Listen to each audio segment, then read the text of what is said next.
The wind off the Charles River had teeth that night. It rattled the heavy wrought iron fixtures outside La Sorella, Boston's most pretentious Italian restaurant, threatening to strip the last of the autumn leaves from the trees lining Newbury Street. Inside, the air was warm-scented with truffle oil, aged balsamic, and old money. Silas Mercer sat at table 14, feeling like a stain on a silk dress. He kept his hands that were rough calloused and stained with the permanent ghost of topsoil and motor oil hidden beneath the pristine white tablecloth. He was wearing a button-down shirt he'd bought at TJ Maxx for $16, the fabric stiff and scratching against his neck. He had ironed it twice, but next to the cashmere and bespoke wool suits surrounding him, he felt naked. He checked his watch. 7:15 p.m. "She's coming," his friend Benji had promised, practically shoving Silas out the door of their shared drafty apartment in Dorchester. "She's a client. She's struggling, Cy. She needs someone who listens, and you're the only guy I know who actually hears people." Silas hadn't wanted to come. For the last 8 months since the funeral, since the empty crib, since the debt collector started calling, Silas had lived in a gray fog of work and sleep. He laid bricks. He pruned hedges. He fixed leaks. He worked until his body was too exhausted to remember the feeling of holding a tiny hand. But Benji had been relentless. So here he was, sipping water because he couldn't afford the wine list, waiting to be rejected by a woman who lived in a zip code he usually only visited to take out the trash. Suddenly, the heavy oak doors at the front of the restaurant swung open. The hush that fell over the dining room was immediate. It wasn't the silence of respect. It was the silence of shock. A woman stood in the vestibule. She was striking with hair the color of burnished copper, escaping from a messy bun, framing a face that was pale with a bone-deep exhaustion. She wore a tailored navy coat that screamed wealth, but her eyes screamed desperation. But it wasn't the woman that stopped the conversation. It was what she was wearing. Strapped to her chest over the silk blouse and the designer coat was a heather gray double baby carrier. 2 infant heads covered in matching cream-colored knit caps bobbed against her sternum. The maître d' man named Jean-Pierre, who prided himself on maintaining the atmosphere, stepped forward with a look of horror. "Madame," he sniffed, his nose wrinkling, "I believe there has been a mistake. We do not accommodate children. We have no high chairs." The woman didn't flinch. She adjusted the strap, digging into her shoulder, wincing slightly. "I don't need a high chair, Jean-Pierre. I need my table. Table 14, and I need a glass of Pinot Noir. Immediately." "But madame, the other guests—" "I have a reservation." She cut him off, her voice like steel wrapped in velvet. "Thorne, table 14. She didn't wait for permission. She marched through the dining room, her heels clicking a sharp, defiant rhythm on the hardwood floor.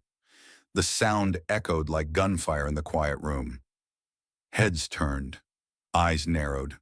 The judgment was palpable, a heavy, suffocating cloud. Who brings infants to a blind date? Who brings babies to a place like this? Silas watched her approach. His heart gave a painful, confused thud. She reached table 14 and stopped. She looked at him. Her eyes were dark, intelligent, and defensive. She looked ready for a fight.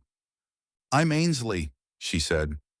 She didn't offer a hand because her hands were currently cupping the bottoms of the 2 sleeping babies. "The nanny quit via text message 30 minutes ago. These are Willow and Hazel.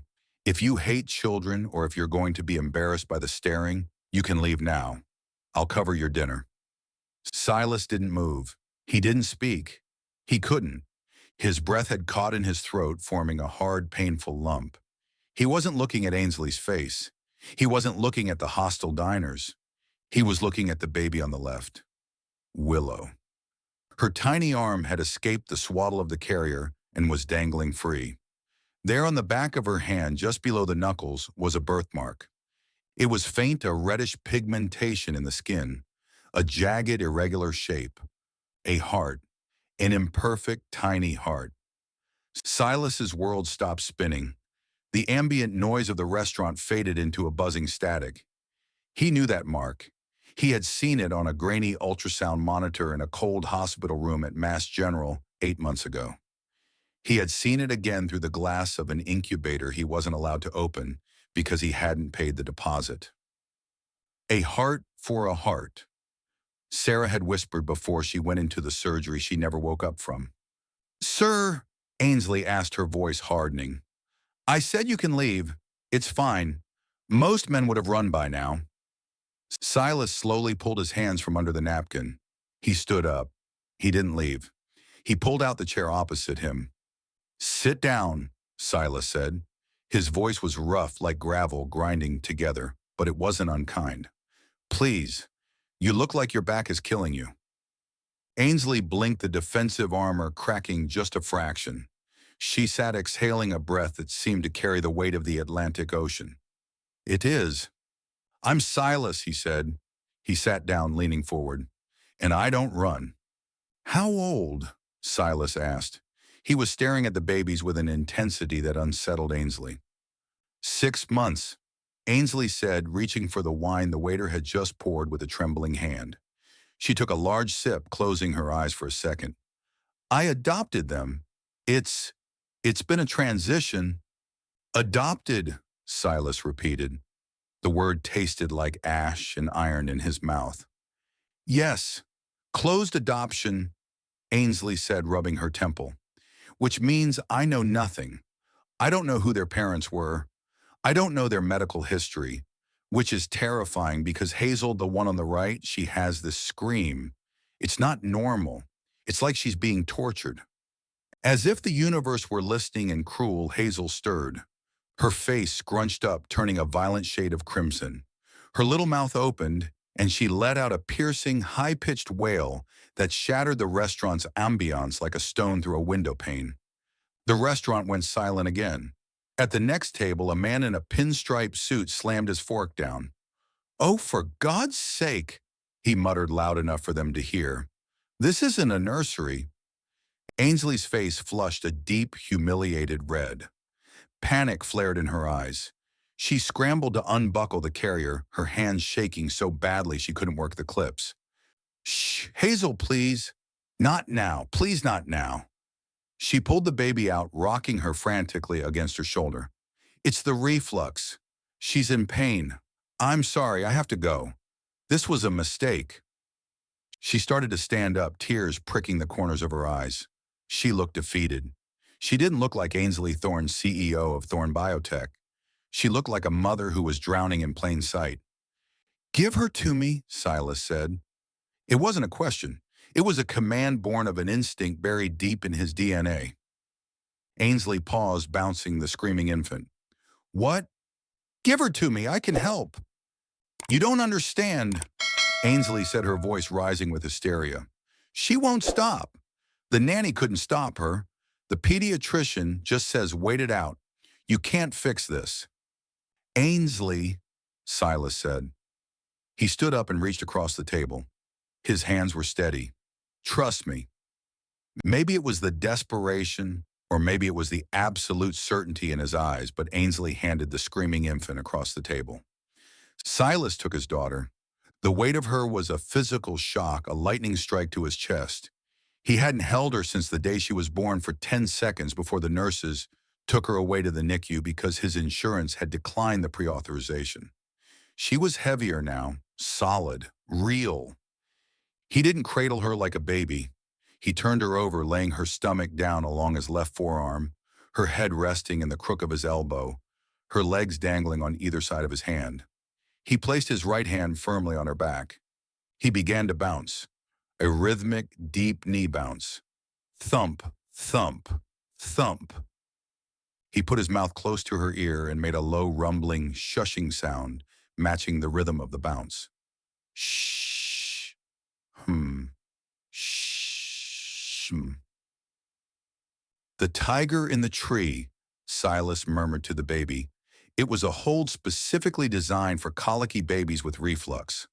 Silas had watched 4 hours of YouTube videos on it the night Sarah died, trying to learn how to be a father to the children he knew he couldn't afford to keep. 10 seconds. That's all it took. Hazel's back arched once more, fighting it, and then relaxed. The screaming cut off as if a switch had been flipped. She let out a small, wet sigh. Her heavy eyelids fluttered, and she melted into Silas's arm. Silence returned to table 14. Ainsley stared at him. Her mouth was slightly open. The man in the pinstripe suit looked away chastised. "How?" Ainsley whispered. She sank back into her chair, her eyes wide. "How did you do that? My night nurse couldn't even get her to settle last night. My doctor didn't show me that." Silas looked down at the sleeping face of his daughter. He traced the curve of her ear with his thumb. He wanted to scream the truth. "Because she's mine. Because I learned this for her. Because I am her father." But he couldn't. He thought of the document he had signed, the crushing debt, the $200,000 in medical bills that would have left these girls homeless if he had tried to keep them. He had given them up to save them. Ainsley Thorne had saved them with her money. "I have nieces," Silas lied. The lie tasted like bile. "Back in Ohio, big family. Some babies just need to feel contained, secure." Ainsley let out a laugh, a sound of pure, unadulterated relief that transformed her face. "Secure. Yes, that's exactly it." She looked at him, really looked at him for the first time. She saw the fraying cuffs of his shirt, the calluses on his hands, the cheap haircut. But she also saw the way he held her child, like she was made of spun glass. "Silas," she said softly, "thank you." "Don't thank me," he said, his voice thick with emotion he was fighting to suppress. "Eat your dinner, Ainsley. Your wine is getting warm. I've got her." And for the next hour, while Ainsley Thorne ate her first hot meal in months, Silas Mercer held his daughter, rocking her, gently terrified that if he stopped, he would wake up from this dream and find his arms empty again. Silas walked Ainsley to her car, a sleek black SUV parked by the valet. He helped her buckle the carriers into the base. He touched Willow's hand one last time, brushing his thumb over the heart-shaped mark. I don't usually do this," Ainsley said, standing by the driver's door. "But would you want to do this again? Maybe a walk Saturday, the Boston Common." "Yes," Silas said, too quickly. "Yes, I would." As he watched her drive away, the tail lights blurring in the cold mist, Silas felt the trap closing around him. He drove his battered 2010 Ford truck back to Dorchester. He sat in his kitchen under the buzzing fluorescent light and opened his laptop. He searched Ainsley Thorne. The results filled the screen. Ainsley Thorne, 34, CEO of Thorne Biotech. Thorne family legacy: can the heiress save the empire? Boardroom drama: Preston Thorne calls for leadership change. Silas read everything. He learned that Ainsley had taken over the company after her father died. He learned that her cousin Preston Thorne, a man with a smile like a shark, was the COO and was actively trying to oust her. He clicked on a recent article from the Boston Globe. Sources say investors are worried about Thorne's recent adoption of twins. "She is distracted," says an insider. "Thorne Biotech needs a leader, not a mother." Silas slammed the laptop shut. He understood now. Ainsley wasn't just a rich woman playing house. She was a woman under siege. She was fighting to keep her company while raising two high-needs infants alone. And she was raising his daughters. Silas looked at the empty wall of his apartment. He should walk away. He had signed his rights away. He had no claim. If he got involved, he was lying to her. He was violating the closed adoption agreement. But then he remembered Hazel's scream. He remembered the look of sheer exhaustion on Ainsley's face. He remembered the way his daughter had settled in his arms. "I can't save them with money," Silas whispered to the empty room, "but I can save them with this." He looked at his hands. He would be her friend. He would be her helper. He would be whatever she needed just to be near them. Just for a little while. The brownstone on Harrison Avenue was a fortress of brick and ivy, but inside it was chaos. Silas arrived on Saturday morning wearing his work boots and carrying a toolbox. Ainsley opened the door looking surprised. "I thought we were going for a walk," she said. She was wearing yoga pants and a stained t-shirt, her hair in a ponytail. "We are," Silas said. "But first I noticed your front step is loose, and I'm guessing you haven't had time to baby-proof." Ainsley stepped back to let him in. "Baby-proof? I haven't even unpacked the groceries from 3 days ago." Silas stepped into the foyer. It was grand with high ceilings and crown molding, but it was cluttered with boxes, diaper bags, and bouncy seats. It smelled of expensive candles trying to mask the scent of formula. "Show me," Silas said. For the next 4 hours, they didn't go for a walk. Silas went to work. He fixed the loose railing on the staircase. He installed safety latches on the cabinets under the sink. He moved the heavy glass vases to high shelves. He assembled the crib that was still in the box. Ainsley followed him around, holding Willow, handing him screws and screwdrivers. "You're handy," she said, watching him secure a bookshelf to the wall. "I'm a landscape architect by degree," Silas said, tightening a bolt. "But I work construction and maintenance to pay the bills. I like fixing things. It makes sense. You break it, you fix it." "I wish my life was that simple," Ainsley sighed. She sat on the floor, bouncing Willow. "Preston, my cousin, he came by yesterday. He saw the baby Gates and sneered. Said I was turning the family estate into a daycare. He hates that I adopted them." Silas paused. He turned to look at her. "Why did you adopt them, Ainsley? You have a career, a legacy. Why do this alone?" Ainsley looked down at Willow. Her expression softened, becoming fiercely tender.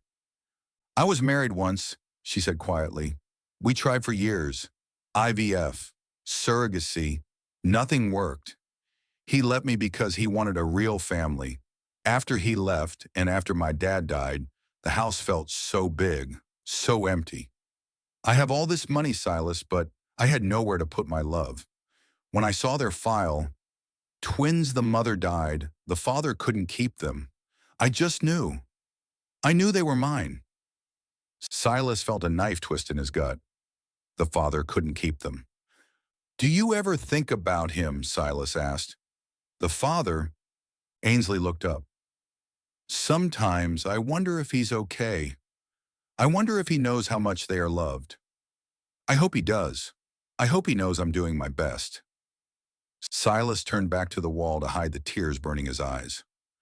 "I'm sure he knows," he choked out. "I'm sure he's grateful." Weeks passed. Silas became a fixture in Ainsley's life. He came over 3 times a week. He mowed the lawn. He fixed the plumbing. But mostly he was there for the witching hour, that terrible time between 5 p.m. and 7 p.m. when both babies cried for no reason. They fell into a routine. Silas would take Hazel, the difficult one. Ainsley would take Willow. They would pace the living room together, doing the Silas bounce. One rainy Tuesday, after the babies finally went down at 9 p.m., Ainsley collapsed onto the sofa. Silas sat on the coffee table opposite her. The house was quiet, save for the hum of the rain against the glass. "I survived another day," Ainsley whispered. She looked at Silas. "I couldn't have done it without you. Seriously. You saved me every single day." "You're doing the hard work," Silas said. "I'm just the backup." "No!" Ainsley sat up. She reached out and took his hand. Her skin was soft against his calluses. "You're not backup. You're... Silas, what are we..." Silas looked at their joined hands.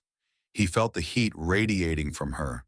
He looked at her face, beautiful, vulnerable, and looking at him with a hope that terrified him. "I don't have anything to offer you, Ainsley," Silas said hoarsely. "I drive a truck with 200,000 miles on it. I have debt. I'm nobody." "You're not nobody to me," Ainsley said. She leaned closer. "You're the only man who has ever seen me. Not the CEO, not the heiress, me." She leaned in. Her lips brushed his. It was soft, tentative, asking a question. Silas wanted to answer it. God, he wanted to. He wanted to pull her into him and bury himself in her warmth. He wanted to be the man she thought he was, but the lie was a wall between them. He pulled back gently. Ainsley, I can't. She recoiled, hurt flashing across her face. Is it because of the kids? Because I'm a package deal? No, Silas said, standing up abruptly. It's because you deserve the truth, and I'm not ready to give it to you. Before she could press him, the doorbell rang, a sharp, aggressive sound. Ainsley frowned. Who is that at this hour? She went to the door. Silas followed, staying in the shadows of the hallway. Ainsley opened the door. Standing there shaking a wet umbrella was a man in a beige trench coat. He was handsome in a slick, manufactured way. Preston Thorne. Ainsley, Preston said, stepping inside without waiting for an invitation. He looked around the baby-proofed foyer with a sneer. God, it smells like formula and desperation in here. What do you want, Preston? Ainsley crossed her arms. I want you to sign the proxy papers for the board meeting, Preston said, tossing a leather folder onto the entry table. The vote is Friday. If you step down voluntarily, we can spin it. Family leave. You keep your shares. You keep your dignity. I'm not stepping down, Ainsley said, her voice shaking but defiant. The Aurora project launches next month. I built that. You're exhausted, Ainsley. You're making mistakes. Preston took a step closer, looming over her. And rumor has it you're seeing someone. The help is that whose truck is in the driveway. Really, cause you're tanking the stock and dating a laborer. It's pathetic. Silas stepped out of the shadows. She's not dating me, Silas said, his voice low and dangerous. And I suggest you take a step back. Preston jumped. He spun around, looking Silas up and down. He took in the flannel shirt, the work boots, the stillness. He smirked. Ah, the handyman speaks. Preston looked back at Ainsley. This is him. This is your support system. A guy who looks like he fixes toilets for a living. He's a landscape architect, Ainsley snapped. And he's 10 times the man you are. Get out, Preston. I'm leaving. Preston adjusted his cuffs. But Friday is coming. And I've done my homework, Ainsley. I know exactly how fragile your position is. Don't make me use the nuclear option. He looked at Silas one last time with eyes like dead fish. Nice boots. Try not to track mud on the assets. The door slammed shut. Ainsley was trembling. Silas went to her, his hands hovering. He's going to take it all, she whispered. My company, my legacy. He might even try to go after my custody. He's threatened it before. He says I'm unfit. He won't, Silas said, a cold resolve settling in his chest like concrete. I won't let him. 3 days later, the trap snapped shut. Silas was at his landscaping job in Brookline, pruning hydrangeas when his phone buzzed. It was Ainsley. Silas, she was screaming. It's Hazel. She can't breathe. We're in the ambulance. Mass General. Please. Silas dropped his shears. He didn't think. He ran to his truck, running red lights, his heart hammering a frantic rhythm against his ribs. When he burst into the emergency room waiting area, he found Ainsley pacing. She looked wild. Her clothes were disheveled, her eyes manic. What happened? Silas grabbed her shoulders. I don't know, she sobbed. She had a fever. The urgent care doctor prescribed an antibiotic, amoxicillin. 10 minutes after I gave it to her, she started swelling up. Her lips, her throat. She was gasping. Silas. A doctor in blue scrubs stepped out of the trauma room. Ms. Thorne? Is she okay? Ainsley lunged forward. She's stable, but it was a severe anaphylactic reaction, the doctor said urgently. We need to know her medical history.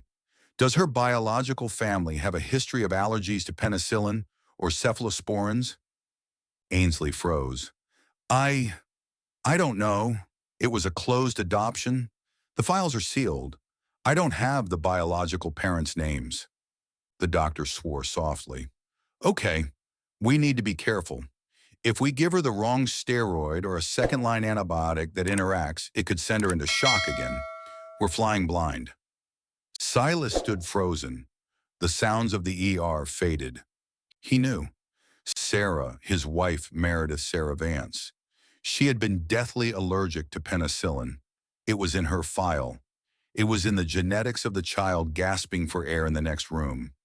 If he stayed silent, Hazel could have complications. She could die. If he spoke, he destroyed everything. He would be exposed as a liar, a fraud. Ainsley would hate him. He looked at Ainsley's tear-streaked face. He looked at the closed door. There was no choice. There never was. She's allergic to penicillin, Silas said. His voice was low, clear, and steady. The doctor turned. Excuse me. Ainsley looked at him, confusion clouding her panic. Silas, how could you possibly know that? Silas ignored her. He looked straight at the doctor. Her biological mother was allergic, violently. Do not give her penicillin. Use epinephrine and corticosteroids only. The doctor hesitated. Are you the father? Silas, Ainsley whispered. The confusion was turning into something else. Suspicion. Horror. How do you know that? Silas looked at her.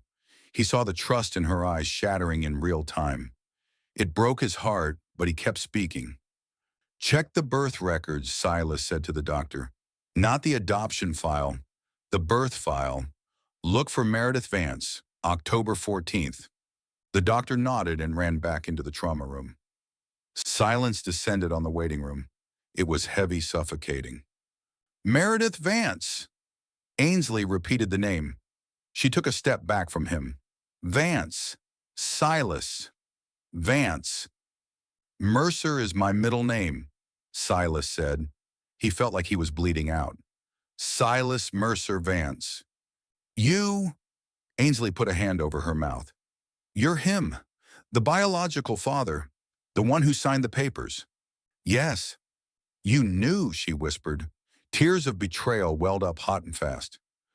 Since the restaurant, since the moment we met, since I saw the birthmark on Willow's hand, Silas admitted. I didn't know it was you until that night. It was an accident, Ainsley, I swear. And then you lied. She stepped back again, putting a row of chairs between them. You came into my house. You touched them. You let me fall for you. I wanted to be near them, Silas pleaded. I wanted to make sure they were safe. I couldn't help it. Were you investigating me? Her voice rose. Preston said you were a con man. Was he right? Are you here to take them back to extort me? No, I gave them up because I couldn't save them. Silas shouted, the pain breaking through. I owed $200,000, Ainsley. They would have died without the care your money bought. I loved them enough to let them go. But you didn't let them go, Ainsley said coldly. The CEO was back. The armor was up. You infiltrated my life. You lied to my face every single day. I helped you, Silas said. We were a team. We were a lie, Ainsley said. She pointed to the exit. Go. Ainsley, please! Go! She screamed. Before I call security, before I call the police, stay away from my children. If I see you again, Silas, I will bury you. Silas looked at the closed trauma door one last time. He knew Hazel would be okay now. He had saved her, and in doing so, he had lost her all over again. He turned and walked out into the cold hospital night. The next 2 weeks were a blur of gray. Silas didn't sleep. He worked. He took double shifts at the construction site. He dug ditches until his hands blistered. He tried to exhaust himself so he wouldn't dream of Ainsley's face or Willow's laugh. But the silence in his apartment was deafening. He had tasted family. He had tasted home. And now he was back in the cold. Meanwhile, in the brownstone on Harrison Avenue, Ainsley was falling apart. Hazel recovered, but she wouldn't sleep. She cried for hours, looking at the door, waiting for the man with the magic hold. Ainsley walked the floor until her feet bled. She was angry. She was furious. But underneath the anger was a gaping hole. Preston didn't let up.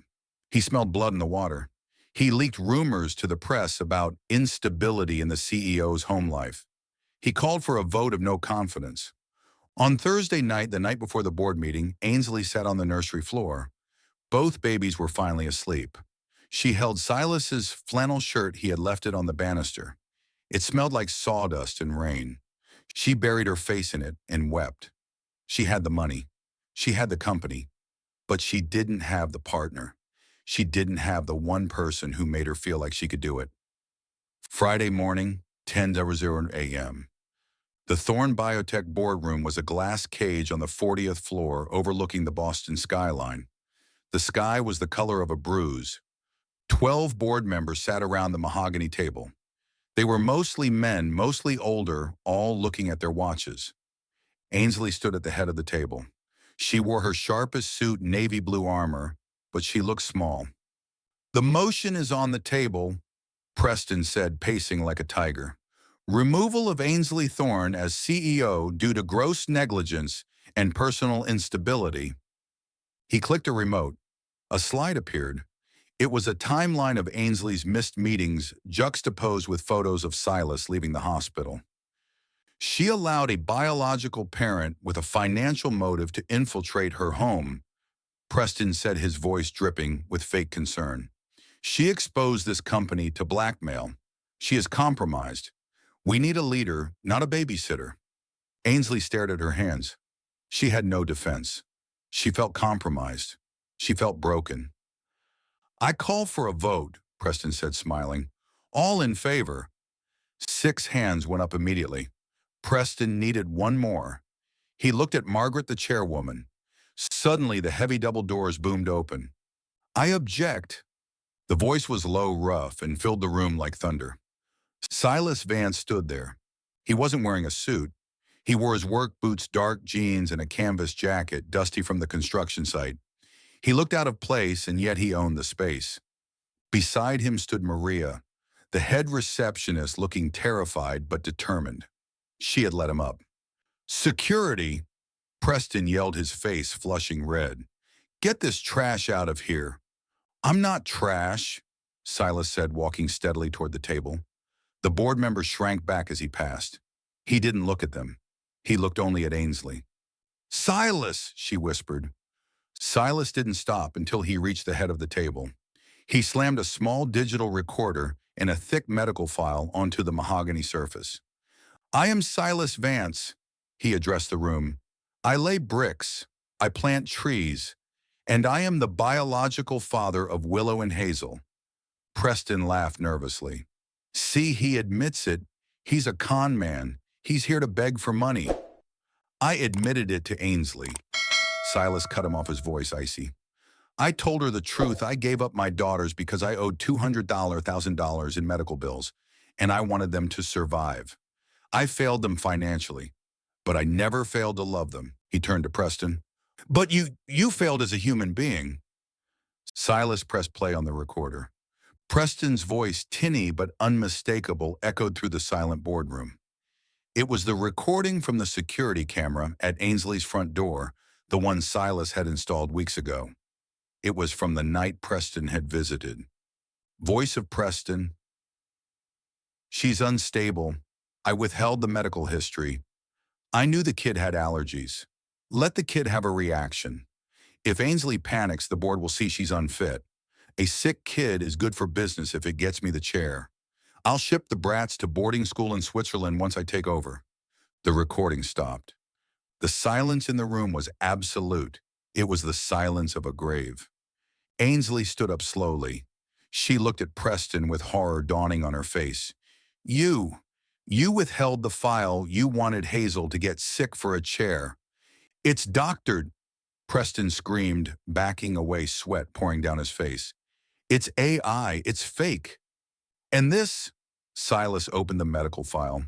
"This is the original transfer log from the adoption agency. Your signature is on the redaction order, Preston. You sealed the allergy history. You gambled with my daughter's life." Silas turned to the board. He wasn't shouting. He didn't need to. His quiet rage was terrifying. "You call Ainsley distracted. I watched her run this company with a baby strapped to her chest because she refused to let her cry.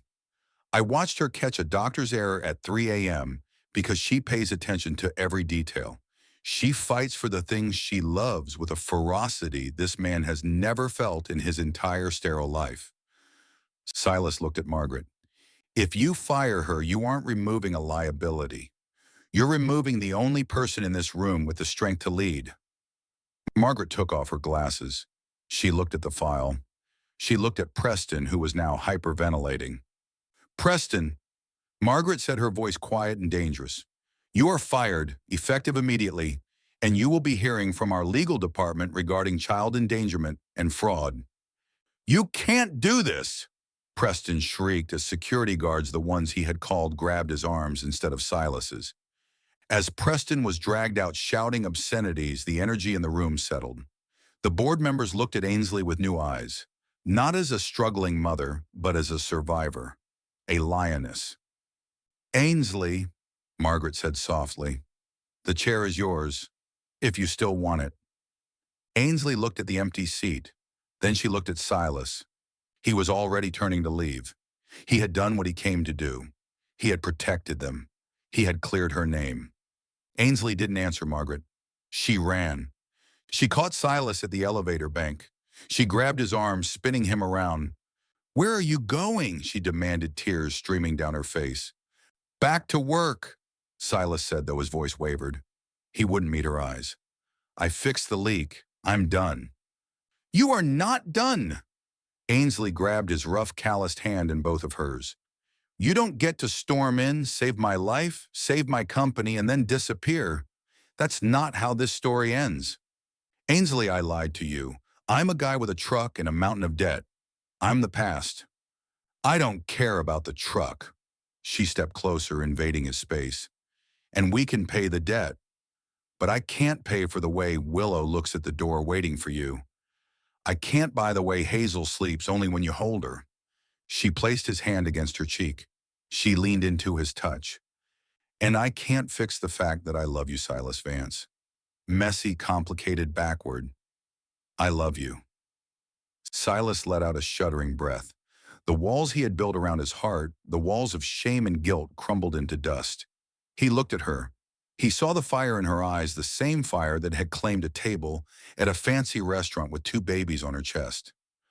I have nothing to give you, he whispered, just these hands. Then hold me, she said. Just hold us. And he did. As the elevator doors opened, he ignored them. He pulled her into his arms, burying his face in her neck, breathing in the scent of expensive perfume and baby powder. It was the scent of forgiveness. It was the scent of home. Epilogue full circle. 6 months later. The spring sun warmed the bricks of the Boston Common. The park was alive with the sound of children playing and birds singing.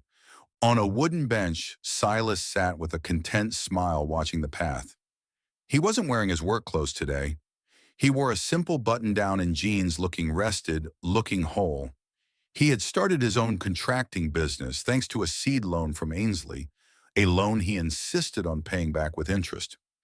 Dada! The shriek came from the left. Willow, now steady on her feet, came barreling toward him, clutching a bright yellow dandelion. Hazel waddled right behind her faster than she looked. I got you! Silas scooped them both up, swinging them into his lap. Their laughter was the best sound in the world. It healed parts of him he didn't know were broken. Ainsley walked up behind them, placing a hand on Silas's shoulder. She looked radiant, the shadows under her eyes replaced by the glow of a woman who was loved. Did you tell them, Ainsley asked, sitting next to him. Tell them what about the star?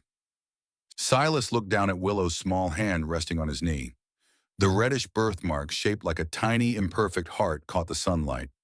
He covered her small hand with his large, scarred one. I told them, Silas said softly, looking at his wife, his partner, his equal. I told them that stars are nice, but hearts are stronger, because hearts can break and heal and beat stronger than before. Hazel rested her head against his chest, listening to the steady rhythm of his heartbeat. Thump, thump, thump, thump. It was the sound of a promise kept, the sound of a father who stayed, the sound of a family finally perfectly home.